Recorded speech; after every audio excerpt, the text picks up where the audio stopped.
નમસ્કાર students parents નીટના બધા જ પેરેન્ટ્સ અને સ્ટુડન્ટ અત્યારે અમે કહેવાય ને સખત ટેન્શનમાં છે. મુદ્દાઓ સાચા છે. આના સોલ્યુશન વિડિયો અઢળક તમને મળશે હિન્દીમાં, ગુજરાતીમાં, પણ સોલ્યુશન મારી પાસે કે મને કંઈ સૂઝતા નથી. હું મારો ખાલી તમને દરેક પોઈન્ટ રજૂ કરી દઉં છું. ડિસિઝન હું આજે ફર્સ્ટ ટાઈમ એ પણ કહીશ કે દરેક પેરેન્ટ્સ અને દરેક સ્ટુડન્ટ એ 11, 12 સાયન્સમાં છે અને જો એમને બી ગ્રુપ છે કે એ ગ્રુપ છે એ આ વિડીયો પહેલા તો અચૂક જોજો. અને મેં જે કાંઈ મુદ્દા રજૂ કરું છું એમાં આપણે શું કરી શકીએ બધા ભેગા થઈને એના વિશે એક બાય હાર્ટ ટ્રાન્સપરન્ટ કમેન્ટ્સ મને જોઈ છે. એટલા માટે કે મને પણ એનર્જી રહે, હું જે કાંઈ રજૂ કરું છું એ મારા મુદ્દા સાચા છે અને આના સોલ્યુશન જે કોઈ ગવર્મેન્ટ છે, ઓર્ગેનાઇઝેશન છે આ કન્ડક્ટ કરતી એક્ઝામોની, એને કેવા રીતે લેવા જોઈએ, પ્રેક્ટિકલ લેવા જોઈએ કે જેના લીધે આટલા બાળકોનું ભવિષ્ય સતત હાલક ડોલક ના થાય. આવી સિચ્યુએશન અત્યારે આપણી છે નીટના બધા જ બાળકોની. પ્રશ્નો ઘણા આવ્યા. 67 સ્ટુડન્ટને 720 આઉટ ઓફ 720 કેમ આવ્યા? પેપર લીક થયું હતું. એક જ સેન્ટરમાંથી 8 બાળકોને કેમ આવ્યા 720 આઉટ ઓફ 720? 718 માર્ક કેવી રીતે આવ્યા? 719 માર્ક કેવી રીતે આવ્યા? એના પાછળ એનટીએ જવાબ આપ્યા છે. પણ આ બધાની વચ્ચે મૂળ મુદ્દાઓ જ ક્યાંક ખોવાઈ ગયા છે. મારું આવું એક પર્સનલ આખું જ એક એમ કહી શકાય કે મને 24 કલાક થયા આ નોટિસ આવ્યા પછીના બધા જ વિચારો કરતા કે ખરેખર ક્યાં ક્યાં ભૂલો થઈ છે એ શોધી અને હવે શું કરી શકાય. આમાં કાંઈ કરી શકાય તો કેવી રીતે કરી શકાય? મારી પાસે શું કરી શકાય ને એનો કોઈ જવાબ નથી. હું અત્યારથી જ કહી દઉં છું. હા, હું બાય હાર્ટ બધાનું પાછું અગેન માગીશ. પ્રોબ્લેમ્સ આવા જે છે એમાં બધા જે કમેન્ટ કરજો કે સર આમાં શું કરી શકાય, તમારો શું વ્યૂ છે. નંબર 2 હું એ પણ કહીશ કે જો આપણને બધાને એક સરખું આવું લાગે છે કે આનું બીજું કાંઈ સોલ્યુશન નથી તો હવે ગવર્મેન્ટ શું કરશે આપણે એના વિશે જોશું. પહેલું હું આપી દઈશ. પહેલું કલકત્તાથી 6 જૂન ગઈકાલે જ એક પિટિશન થઈ છે કલકત્તા હાઈકોર્ટમાં. તો હવે એટલીસ્ટ આ 10 ડેઝ તો આ પિટિશનને કાંઈ પણ થતા થશે જ. એટલે 10 ડેઝ સુધી હવે તમે બીજું કોઈ વિડીયોઝમાં કંઈ તમે ટ્રસ્ટ નહીં કરી શકો. કોઈ જ વસ્તુ એનટીએ કે એનએમસી કંઈ કરી શકશે નહીં. આગળની બધી જ પ્રોસેસ આ જે કોઈ કેન્ડિડેટે કરી છે એનો સ્ક્રીનશોટ હું તમને દેખાડું છું. કલકત્તા હાઈકોર્ટનો અપીલ થઈ ચૂકી છે કે ભાઈ બધું જ તમારે અત્યારે સ્ટોપ રાખવું. રાઈટ. હવે એની સામે હું તરત જ પહેલા તો એનએમસી આપણી બોડી એમાં પહેલો ક્વેશ્ચન એ ઉઠાવીશ કે આસામ ગવર્મેન્ટ અને ગોવા ગવર્મેન્ટ આ એની લાઈવ કોઈ સ્ટોરી નથી. બંને એક કાઉન્સેલિંગ પ્રોસેસની એક નોટિસ ઇસ્યુ કરી દીધી. આ ગોવાની છે અને અત્યારે લોકોએ ટાઈમલાઈન પણ આપી દીધી કે 6 થી 12 જૂન એક્સેપ્ટ 9 જૂન સિવાય તમારે જો નીટ બેઝ કોર્સિસ ની અંદર ગોવા સ્ટેટ ની અંદર કઈ સીટ જોતી હોય તો તમે અહીંયા કોઈ બીજું કઈ લખેલું નથી કે કેના માટે છે. નીટ બેઝડ કોર્સિસ તો MBBS, BAMS, BHMS, BSc nursing ના પણ અમુક કોર્સિસ છે, પેરામેડિકલ કોર્સિસ છે. આવી એક નોટિસ આવી છે અને ફરવા પણ માંડી છે. કોર્સ કયા કોઈને કઈ ખબર નથી. એટલીસ્ટ કોમ્યુનિકેશન હોવું જોઈએ એવો મારો પર્સનલ વ્યૂ છે. પહેલો પોઈન્ટ હું આપું છું કે આખી જ સિસ્ટમને જો તમારે ટ્રાન્સપરન્સીથી કરવી છે તો આ બધાનું કોમ્યુનિકેશન જોશે. આવી જ એક નોટિસ આસામે પણ રિલીઝ કરી દીધી. એની થોડી વધારે ડિટેલમાં છે એ પણ આપણે જોઈ લઈએ. આસામની નોટિસ પણ આસામની નોટિસ 5 તારીખની છે. Admission into first year MBBS BDS courses in the Government Medical and Dental College of Assam for the session 2024. Right?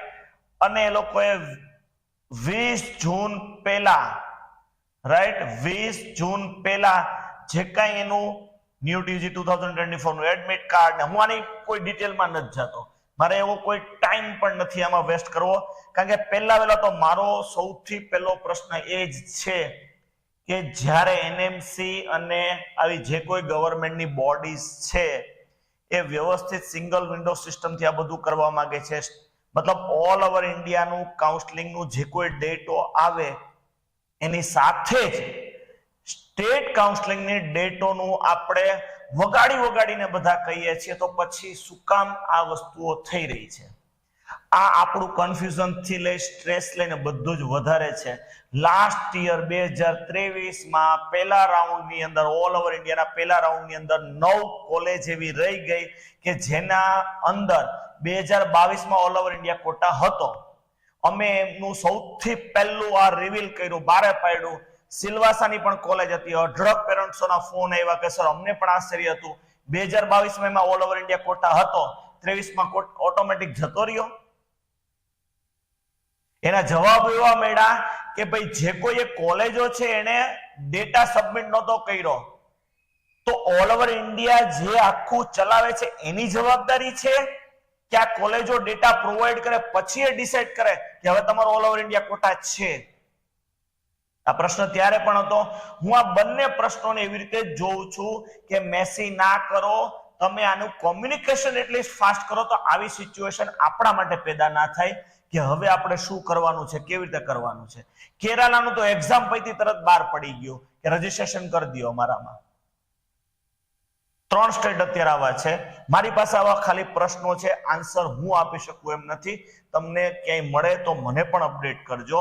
આને હું એમ કહી શકું કે કંઈક કોમ્યુનિકેશનમાં આપણે હજી પણ આટલું ડેવલપ્ડ થઈ ગયેલી ટેકનોલોજીઓ છે, તમારી પાસે બધા રૂલ્સ એન્ડ રેગ્યુલેશન છે, તો આનું ગવર્મેન્ટે પ્રોપર રેક્ટિફાઈ કરીને સ્ટ્રીમલાઇન કરવું જોઈએ, આને સરળ કરવું જ જોઈએ. આટલો જ મારો સરળ પ્રશ્ન છે, જે ગયા વર્ષે પણ મેં બહુ જ સારી રીતે બીજા રાઉન્ડમાં તમે સિલવાસાની એની કોલેજ એડ કરી, 9માંથી 6 એડ થઈ, 3 છતાં રહી ગઈ. આ બધો જ લાઈવ ડેટા છે અને નવી પાછી એડ થઈ. ઓલ ઓવર ઇન્ડિયા કોટા પહેલો રાઉન્ડ પૂરા થઈ ગયા પછી બીજા રાઉન્ડની અંદર પાછો ઓલ ઓવર ઇન્ડિયા કોટા અમુક કોલેજોમાં એડ થયો. અમને કાઉન્સેલિંગ અમે જે લઈએ છીએ ને એમાં પણ ક્યારેક સ્ટ્રેસ આવવા માંડે છે કે અમારાથી કોઈ એક સ્ટુડન્ટનું પણ કઈ ચોઇસ ફિલિંગમાં એની એક કોલેજ રહી ન જાય, અમારાથી કઈ છૂટી ન જાય. અમે સતત આ સ્ટ્રેસમાં હોય છે. આ 3 મહિના અમે એક જ ધ્યાન રાખીએ છીએ કે સારામાં સારું કંઈક આપી શકીએ. જે હું દરેક વિડીયોમાં કહેતો હોઉં છું કે મારા વિડીયો 24 અવર્સ પછી જ આવશે, એટલા માટે કે એનું ડીપ સ્ટડી કરશું. અમને ઇશ્યુ ઊભા કરવા કે એના એવા ઇન્ટરેસ્ટ જ ક્યારે નથી. અમે સોલ્યુશન બેસ્ટ શું છે એ હંમેશા પ્રયત્નો કરશું, અને જ્યારે સોલ્યુશન કાંઈ હશે જ નહીં ત્યારે અમે કહી શકશું કે આ સિસ્ટમની કોમ્યુનિકેશનથી લઈ અને એનું જે કંઈ છે એ એરર છે. અમે એઝ ઇટ ઇઝ પછી ડિસિઝન છોડશું ગવર્મેન્ટ કે જે કોઈ ઓર્ગેનાઇઝેશન છે કે જેના ઉપર આ છે ડિપેન્ડ, એ લોકો લઈ શકે. અમારો ખાલી હેતુ એક જ છે કે એના તરફ આંગળી ચીંધી અને દેખાડવાનું કે અહીંયા જેન્યુન પ્રોબ્લેમ છે. આ એક ટાઈમલાઈન થોડી ખરાબ છે, પણ આના 10 દિવસ કોઈ સોલ્યુશન થશે નહીં. મારો એક જ વ્યૂ છે કે ગવર્મેન્ટે આના ઉપર અત્યારે પોઝિટિવ 24-25 લાખ બાળકો, એના પેરેન્ટ્સ બધા સતત વેઇટ કરતા હોય છે કે ભાઈ શું ચાલે છે, તો પ્રોપર એને કરો. બહુ મોટો માસ છે અને બહુ નોબલ પ્રોફેશન માટે આ વસ્તુ થઈ રહી છે. અને આપણે હજી તો ખાલી MBBS વિચારીએ છીએ. MBBS, BAMS, BHMS, BUMS, BSMS, BSc paramedical courses, આ બધા જ કોર્સિસની અંદર બહુ હેવી બાળકોનું ફ્યુચર આની સાથે કનેક્ટેડ છે. આ મારો પહેલો પ્રશ્ન હતો. આગળ આપણે મતલબ 3 સ્ટેટ અત્યારે એવા છે કે જે પોતાની રીતે બધું આઈપા રાખે છે. મારી પાસે એના કોઈ આન્સર છે નહીં, સોરી. NTA લીધી આ એની 6 જૂનની ગઈકાલે બહાર પડેલી નોટિસ. ઘણા પ્રશ્નો ઉઠાવ્યા હતા કે આટલું હાઈ કટ ઓફ કેવી રીતે ગયું. NTA લાસ્ટ 5 વર્ષનો ડેટા આપ્યો, શું થયું. એ લોકો એવું કહે છે કે મે બી બધા સ્ટુડન્ટ જે મેં પણ કીધેલું જ કે ભાઈ સારું નોલેજ હશે, પેપર સહેલું હશે, આવું જ કહી શકો. તમે બીજું શું કહી શકો? પેપર સહેલું હશે કારણ હું એમ નહીં કહું કે લીક થયું છે એટલે આવું થયું છે, નહીં. એ હું પણ હજી એમની સાથે એ જગ્યાએ છું. શું કામ? કારણ કે આખા ઇન્ડિયામાંથી 720, અમારા રાજકોટમાંથી પણ 720 આઉટ ઓફ 720 નો કેન્ડિડેટ છે, અમદાવાદથી પણ છે અને ગુજરાતમાંથી 4 છે. તો પહેલો વહેલો મારો પ્રશ્ન સોશિયલ મીડિયા ઉપર જે આપણે કહીએ છીએ કે કંઈક સ્કેમ છે, તો એમાં હું મારો સ્પષ્ટ વ્યૂ આપું છું. એમ હું બધાનો સ્પષ્ટ વ્યૂ માંગુ છું. પેપર લીકના લીધે 720 આઉટ ઓફ 720 ના નંબર્સ આટલા નથી વધેલા 67 સ્ટુડન્ટને, કારણ કે આ દરેક અલગ અલગ જગ્યાએ છે. બીજું, જે કોઈ ઓર્ગેનાઇઝેશનોમાં આવ્યા છે એનો મેં 5 થી 10 ઓર્ગેનાઇઝેશનના ડેટા પણ ચેક કર્યા છે, 1-2 ના નહીં. ત્યાં 700 વાળા પણ એટલા નંબર્સ વાળા સ્ટુડન્ટ છે. હવે આ બધાના એક જગ્યાએ જો એક જ સેન્ટરમાં એક જગ્યાએ નંબર્સ આવ્યા હોય તો આપણે જે અત્યારે એક સ્ટોરી એ પણ છે કે એક જ ક્લાસમાં, મતલબ એક જ સેન્ટરમાંથી, ક્લાસ હજી કોઈ ડિફાઇન નથી કર્યું, એક જ સેન્ટરમાંથી 8 બાળકોના 720 આઉટ ઓફ 720 આવ્યા છે. પણ આ બધું શક્ય છે, થઈ શકે, આવી શકે. કા તો કે નંબર્સ એટલા જાજા છે પણ સ્ટેટ બધા છે. એટલે પેપર લીક વિશે હું મારું સ્પષ્ટ વ્યૂ આપીશ કે મને એ ચાન્સીસ ટેન્ડ્સ ટુ 0 લાગે છે. હા, પેપર સહેલું બહુ નીકળી ચૂક્યું છે. એની સામે બાળકોની પ્રિપેરેશન પણ હવે દરેક વર્ષે બહુ હાઈ લેવલે જતી જાય છે. આ બંને આપણે ડાયજેસ્ટ કરવું પડશે. નંબર 1, પ્રોબ્લેમ્સ થયા છે છતાં પણ જે બિહારમાંથી પણ બહુ સારા એમ્સના ડોક્ટરોને પણ 2 ને પકડ્યા છે, પણ એ કેસમાં પેપર લીક નથી ક્યાંય. એ લોકોએ ટ્રાય કરી છે અલગ અલગ બારીઓમાંથી. હું દર વખતે કહેતો હોઉં છું ઘૂસવાની, જેમ ગોધરામાં એક જગ્યાએ ગુજરાતમાંથી થયું. આવા પ્રશ્નોનું પકડાણું પણ છે અને બધા જ બાળકોની, ડોક્ટરોની, એની સાથે જે તમારા ફેમિલી મેમ્બર્સ, આ બધાના પ્રોબ્લેમ્સ ચાલુ થઈ ચૂક્યા છે અત્યારે. એની લાઈફ ક્યાંક ને ક્યાંક બહુ અલગ એંગલે જતી રહેશે. એના વિશે આપણે કોઈ ડિસ્કશન કરવું નથી કારણ કે એ આપણો સબ્જેક્ટ પણ નથી અને આપણે એમાં પડવું નથી. આ મારો સ્પષ્ટ વ્યૂ છે. હા, હું એમ કહીશ કે પેલું જે કંઈ રાઇઝ થયું છે, એક 24-25 લાખ સ્ટુડન્ટ હતા અને બધાએ પેપર જે લેવલ એમને મળ્યું એટલે સારામાં સારું એ લોકો પરફોર્મન્સ કરી શક્યા છે. એટલે એ દેખાડે છે કે આ વર્ષે 323 માર્કની હાઈએસ્ટ લાસ્ટ 5 યર્સની એવરેજ છે. મિનિમમ સ્કોર ટુ ક્વોલિફાય એટલે જ 137 નો સીધો જમ્પ લાગશે 164. બોટમ કટ ઓફની જે રહેશે એ બહુ હાઈ જમ્પ થશે. આના વિશે બીજું આપણે કઈ એનાલિસિસ ન કરી શકીએ, પણ આ સત્ય આટલું કહી શકાય કે પેપર લીકના લીધે આવું કોઈ બન્યું નથી. 720 આઉટ ઓફ 720 માં 99.9% સુધી ચીટિંગના કોઈ મને ચાન્સીસ નથી લાગતા. આગળ કીધું છે ફર્સ્ટ ટાઈમ. યસ, માર્ક્સ નું કમ્પન્સેશન એ લોકોએ કર્યું લોસ ઓફ ટાઈમ જેમનો થયો છે.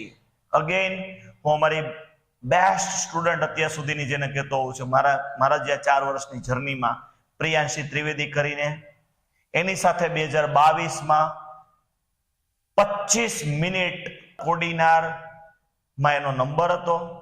એ સેન્ટર પણ પછી ગવર્મેન્ટે બંધ કર્યું. ઇનવિઝિલેટરની બધાના એ લોકો ફાઇટ કરીને થાકી ગયા. 20 મિનિટ પેપર લેટ આપ્યું. 5 મિનિટની ફાઇટમાં બીજી બગડી. 25 મિનિટ આ બાળકોની બગડી. કંઈ જ ત્યારે નહોતું થયું. એક હું એમ સમજુ કે ચાલો અમને ત્યારે નોલેજ જ નહોતું કે કોર્ટમાં આ કેસ કરાય. અત્યારે 4 જગ્યાએથી એ કેસ થયો, મતલબ 4 સ્ટેટમાંથી. કયા કયા છે ચોખ્ખું એ લોકોએ લખીને આપ્યું? પંજાબ, હરિયાણા, દિલ્હી અને છત્તીસગઢ. જેટલા સેન્ટરમાંથી કેસ થયો એટલા સેન્ટરના વિડીયો જોઈ અને એ લોકોએ માર્ક્સ, અને સ્ટુડન્ટ પણ કીધા, 1563 સ્ટુડન્ટના માર્ક્સ એને પ્લસ ઓર માઇનસ કર્યા. મને એ પણ નથી સમજાતું પ્લસ ઓર માઇનસ કેવી રીતે કર્યા. મારા માટે, હું કોમ્પ્યુટર એન્જિનિયર છું, મે બી મારું આઈટી નું જે કઈ નોલેજ છે એમાં એક લોજિક અને રીઝનિંગ જે આવે એ મારી પાસે આના માટે કોઈ નથી. કોઈ જજ કેવી રીતે ડિસાઈડ કરી શકે આમાં માઇનસ કરવાના છે કે આના પ્લસ કરવાના છે? એના ઉપર આપણે થોડું ડિટેલમાં જશું, પણ એ લોકોએ ડેટા આપ્યો છે 1563 સ્ટુડન્ટ, યસ 1563 સ્ટુડન્ટના માર્ક્સ -20 થી લઈ અને 720 સુધીમાં અપડેટ કર્યા છે અને પરફેક્ટ લખ્યું છે. ફક્ત બે જ કેન્ડિડેટના માર્ક્સ 718 અને 719. બહુ સારી કમિટી બનાવી, એને સીસીટીવી ફૂટેજ ચેક કર્યા અને ડિસિઝન લીધું. એની રેફરન્સ માટે એને એક પરફેક્ટ જજમેન્ટનો કેસ આપ્યો 13/6/2018 નો કેસ નંબર 551 2018 નો. હવે સૌથી પહેલો પ્રશ્ન આ છે, આ કેસની પણ અત્યારે જ હું તમને પીડીએફ પણ દેખાડી દઉં છું. આ કેસ એકચ્યુઅલી ઓનલાઈન એક્ઝામ માટેનો 2018 નો reportable in the Supreme Court of India civil original jurisdiction writ petition civil number 551 of 2018. પહેલું આપણે ચેક કરવાનું છે કે આ કેસ ક્લેડ 2018 ની એક્ઝામ નો હતો અને mode of exam, yes mode of exam, આ એક્ઝામ નો મોડ હતો કોમ્પ્યુટર બેઝ એક્ઝામ આ હતી. મોડ ઓફ એક્ઝામ આપણે લાઈવ જોઈએ તો અહીંયા તમને પિટિશન ઉપરથી ખબર પડી જશે કે શું ડિફિકલ્ટીઝ એમને આવેલી. તો કે પહેલું વહેલું questions of the examination did not appear on the screen at the start and were intermediately પણ આ બધું ડિસએપિયરિંગ થઈ જતું હતું, પાછું રીએપિયરિંગ થતું હતું. મતલબ આ એક્ઝામ કોમ્પ્યુટર બેઝડ હતી અને એની અંદર અમે જેડબલઈ મેઇનના એક એક સ્ટુડન્ટને સેકન્ડ્સમાં બધું કહીએ છીએ, કયા ક્વેશ્ચનમાં તમે કેટલી સેકન્ડ સ્પેન્ડ કરી. એ જો ઓનલાઈન સિસ્ટમ હોય તો તમે આ બધો ડેટા જજ કરી શકો કે ભાઈ કોઈ પણ ક્વેશ્ચન મેં નેક્સ્ટ કરતા ખાલી જમ્પ જ કર્યા છે કે કોઈ ક્વેશ્ચન સોલ્વ કરવા માટે કેન્ડિડેટે પ્રોપર ટાઈમ સ્પેન્ડ કર્યો છે. આ બધું જ ઓનલાઈનમાં મતલબ જેડબલઈ મેઇનના સેક્શનમાં થઈ શકે. આપણો મતલબ આ એક જ વસ્તુનો હતો કે 2018 ની સોફ્ટવેર ક્રેશિસ પણ ત્યારે થતા હતા. Blank screen or a frozen screen and software crashes પણ થયા હતા. વોટએવર, આ 2018 નો કેસ છે. 2 કે 3 લાખ સ્ટુડન્ટ જ એક્ઝામ આપતા હોય છે અને આ લો ની એક્ઝામ હતી. ચલો, એક્ઝામની સાથે આપણે કોઈ કનેક્શન નથી, સ્ટુડન્ટ હતા, એક્ઝામ હતી, ઓકે. આ જ ટાઈપની કોઈ પણ સબ્જેક્ટ અલગ અલગ હતા. પણ આની જે કઈ પિટિશનના ભાગ રૂપે નીટનું ઓફલાઈન પેપરનું કોણ પ્રિડિક્ટ કરી શકે? કોઈ જજ, હું, તમે, કોઈ હાઈ કે ભાઈ મારા 20 મિનિટ મને પેપર મોડું મળેલું છે, 3 કલાકમાં મેં આટલા ક્વેશ્ચન સોલ્વ કર્યા છે, એના આધાર ઉપર હું કેટલા ક્વેશ્ચન કરી શકીશ, સાચા કે ખોટા, એ કોણ વ્યક્તિ જજ કરી શકે? ઇવન હું કેન્ડિડેટ હોઉં તો હું પણ ના કરી શકું. કોઈ રેશિયો થોડીને માંડવાનો છે. મારા બાકીના 20 ક્વેશ્ચન છે એ મને મારા મનપસંદ ટોપિક ને સબ્જેક્ટના બાકી મેં રાખ્યા છે, એ આવ્યા લાઈનમાં અને બધા મારા સાચા પડી ગયા. આવી ઘટના બની શકે? બધામાં મને ક્લિયર તમારો ખાલી વ્યૂ આપજો. મારી બાજુમાં બેઠો તેના 20 ખોટા પડી શકે? એને કયો સબ્જેક્ટ પહેલા લીધો, કયો સબ્જેક્ટ બીજો લીધો, એ વિડીયો રેકોર્ડિંગમાં દેખાઈ જશે. કોણ આનું જજમેન્ટ વિડીયો રેકોર્ડિંગમાં આપણે કેવી રીતે કરશું? સ્ટુડન્ટ 1563 છે, એનું 1563 અલગ અલગ રૂમમાં હશે, અલગ અલગ સેન્ટરમાં હશે.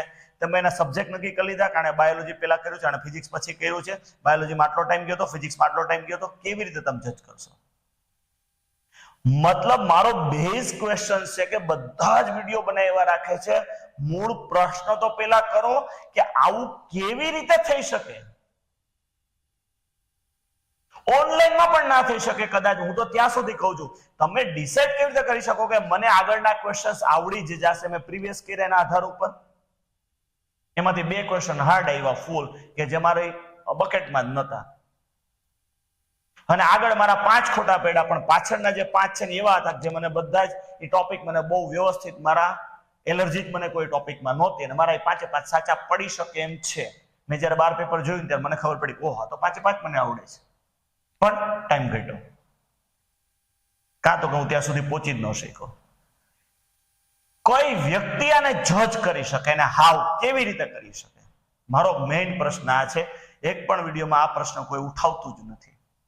જેમ મેં કીધું તો આવા કેટલાય પ્રશ્નો લઈને આવું છું, જ્યારે જરૂર પડે ત્યારે હું એક જ ભાગરૂપે કે ખરેખર પેલા પ્રેક્ટિકલ થઈએ. ભૂલ થઈ છે તો એને પેલા વેલા સુધારો.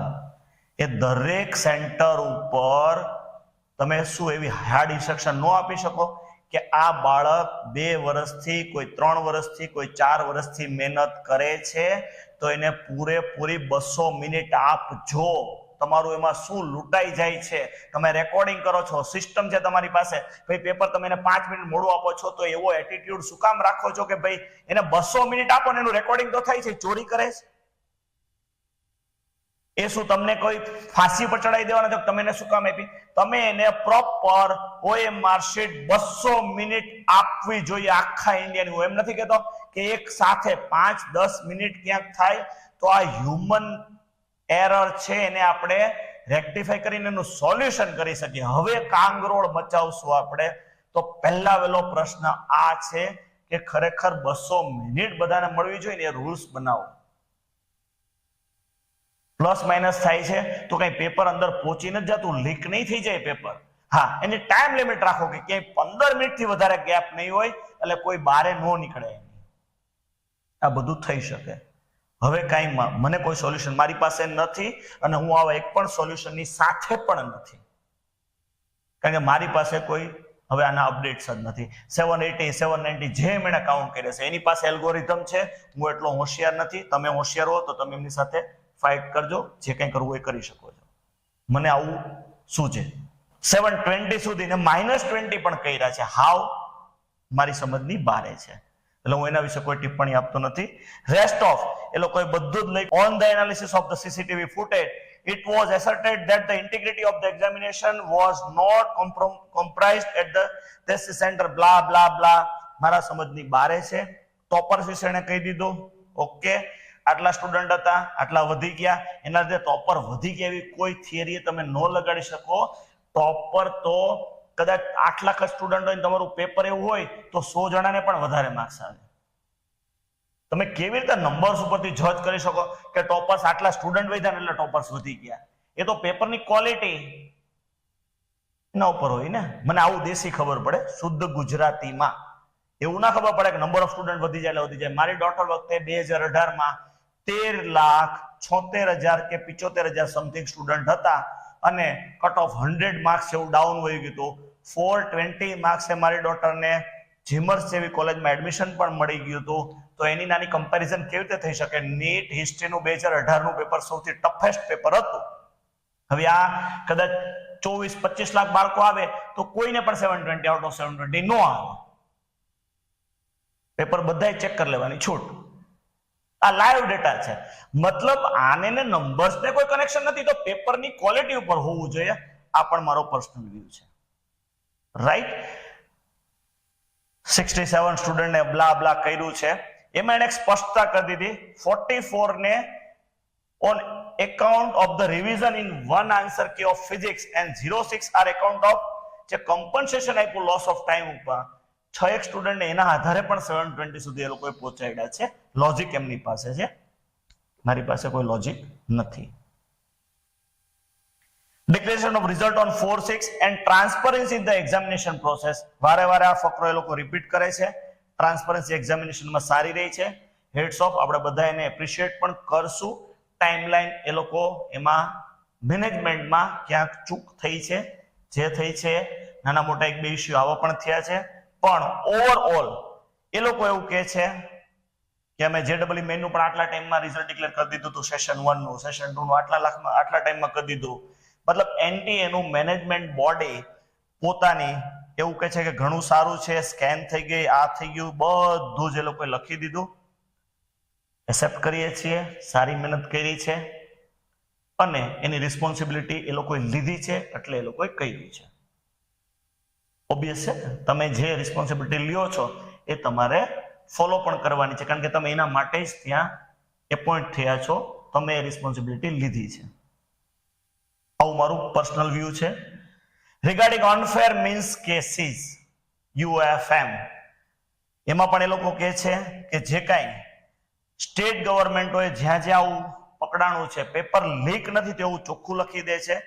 પ્રોબ્લેમ્સ નાના મોટા પકડાણા ચાલો કે કોઈ કઈ મની લઈને હોય મારે બ્લેન્ક રાખવાનું કીધું પાછળથી મેં ભરી દેશું ને, પણ આના બહુ જ એવા પરફેક્ટ પેમેન્ટ થયા છે, એ બધા પકડાઈ ગયા છે, એટલે રિઝલ્ટ તો એના હવે આવવાનો કોઈ ચાન્સ જ નથી.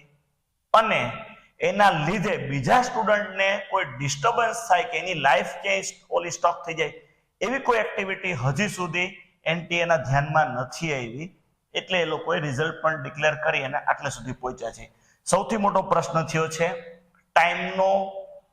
આ પ્રોબ્લેમ્સ પહેલા પણ હતા ત્યારે આપણે એટલા એક્ટિવ નહોતા, અને બીજો પ્રોબ્લેમ થયો છે કે ટાઈમનો જે લોસ થયો એના 4 સ્ટેટ વાળાએ પિટિશન કરી, એટલે તમે એનું ઇવેલ્યુએશન છે ને કોઈક અલગ જ લોજિકથી કરી નાખ્યું, કે જે લોજિક પ્રેક્ટિકલી લોજિક શું એવું કોઈ લોજિક બની જ ના શકે, એવો મારો પર્સનલ વ્યૂ છે. અહીંયા આપણે આ વિડીયોને હું બીજું કંઈ જ હવે આને આગળ મારી પાસે કોઈ એવા શબ્દો નથી. જે કોઈ આગળ ડિસિઝનો હશે આવા બધા એને આપણે આવી રીતે જોશું, સમજશું. એક જ વસ્તુ કહીશ કે આખી સિસ્ટમને તમારે દરેક ચેક પોઈન્ટે અપડેટ કરવી પડશે. અને હજી પણ બાય હાર્ટ હું રિક્વેસ્ટ કરીશ કે ઓલ ઓવર ઇન્ડિયાનું કાઉન્સેલિંગ થયા પહેલા 112 કોલેજ જો નવી તમે કરવાના હો તો એ પહેલા રાઉન્ડને ચોઇસ ફિલિંગ પહેલા કરી દેવી જોઈએ. 58 કોલેજની અંદર જે સીટ વધારવાના હો તો પહેલા રાઉન્ડમાં કરી દેજો, નહીં તો આવા ઇસ્યુનો ભરમાર થશે. લાસ્ટ ટાઈમ સુમનદીપ કોલેજમાં છેલ્લે કેવા ડિસિઝન લેવા પડ્યા કે 50 સીટ વધારવાની હતી અને પછી કોર્ટે જેટલા એડમિશન થયા એને પહેલા રાઉન્ડના રેફરન્સ ઉપર કેટલું છે કે જે મારી બધી જ સમજની બહાર હતું. અને હાઈકોર્ટે પણ લાઈવ એનું સેશન યુટ્યુબમાં પણ અવેલેબલ હશે, જોઈ લેજો. Sumandeep medical college seat case અને પેરેન્ટ્સો એટલા કેસ કર્યા, અને પછી એના જે કંઈ આપણે ડાયજેસ્ટ ન થાય ને આપણને મજા ન આવે એમ નહીં થયું કહેતો, પણ એ ડિસિઝન ડાયજેસ્ટ નથી થતા. જ્યાં તમારી સામે આ બધું જ છે તો શું કામ તમે મેં ટાઈમ લાઈનમાં નથી કરતા? ભાઈ નથી આ વર્ષે તમે પરમિશન આપતા, ધેટ્સ ઇટ, ફિનિશ, તો આવતા વર્ષે હવે તમે આવજો, પણ લટકતું ના રાખો. એના ન્યુસન્સ બીજા ઘણા પેદા થાય છે, એના લીધે ઘણા બાળકોની જિંદગી કોઈ એંગલ વગરની થઈ જાય છે, ડિસિઝન જ નથી લઈ શકતા. આ સાથે આજનો વિડીયો થોડો મારો પણ સ્ટ્રેસફુલ, ટેન્શન વાળો છે, એ બદલ બધાનો દિલથી સોરી, પણ આ સિચ્યુએશન છે. અમારી પાસે પણ બીજા આના કોઈ આન્સરો છે નહીં. મળતા રહેશું, અને તમને જે કોઈ પણ આવા પ્રશ્નો હોય કમેન્ટ કરજો. હું ટ્રાય કરીશ બની શકે એટલું એને એનાલિસિસ કરી અને તમારા સુધી પહોંચાડવાની. નમસ્કાર, થેન્ક યુ.